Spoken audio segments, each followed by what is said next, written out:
Now, histogram. Histogram is a graphical representation of data. This is the graphical representation of a grouped frequency distribution. Frequency distribution, or in particular the grouped frequency distribution, is also the representation of a data in the tabular form. So we convert this tabular representation into graphical representation because of some reasons. Sometimes a graphical representation will be better to retrieve observation of the data. So converting this graphical representation into converting the tabular representation into the graphical representation, and one such a conversion is histogram.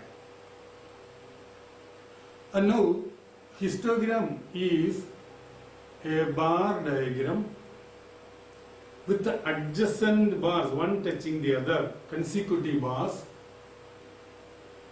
But these bars without any gap in between two, whose width is equal to the class width of the given class and height proportional to the frequency of that class.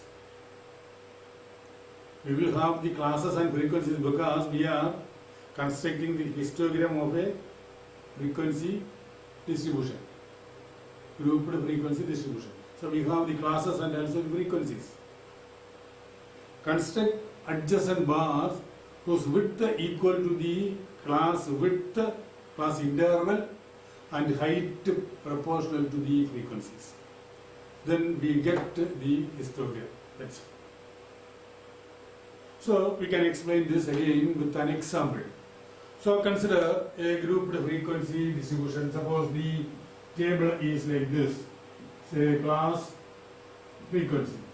Say class of 0 to 10, 10 to 20, 20 to 30, 30 to 40, 40 to 50, 50 to 60. Suppose 6 classes.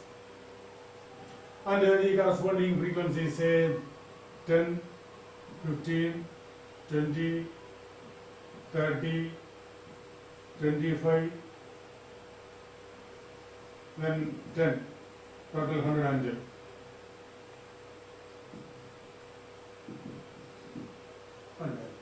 Suppose this is the grouped frequency distribution and we want to transform or convert this into the histogram. And then histogram consists of bar diagram. So we need a horizontal line and also a vertical line. Along one line, mark the bar horizontally or vertically. Suppose we construct bars along the horizontal line. Then for this, mark the classes on this X or the horizontal line. So that is, mark these limits 0, 10, 20, 30, 40, 50, 60. First class 0 to 10, second 10 to 20, then 20 to 30, 30 to 40, 40 to 50, 50 to 60. These 6 classes. And frequencies along this vertical line. So we have these frequencies. The maximum frequency is 30. So the height, maximum height of the bar is 30. So we mark up to 30 on this vertical line. So this is say 10, 20, 30. 30.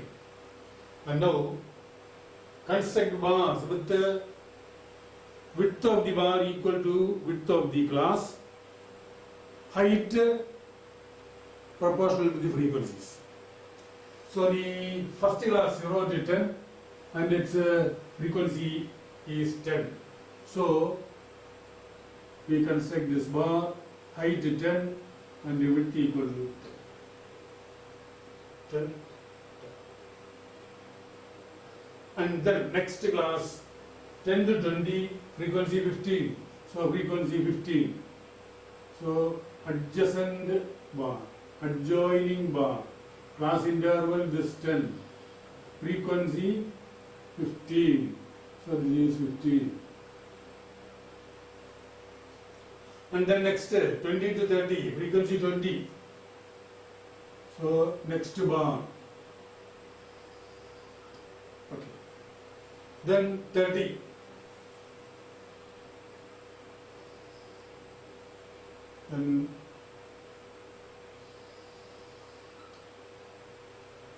Then 40 to 50, 25. 25.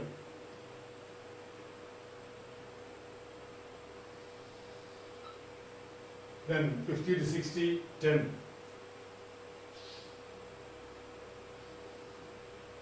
So this is the histogram. Adjacent bars. No gap in between two bars. Width of the bar equal to width of the class interval, length of the class, and height proportional to the frequency. Here we have taken the height equal to frequency because already we have taken certain scale here for marking these frequencies. So this is the histogram. In such way we can have a histogram for all grouped frequency distributions. And that's all.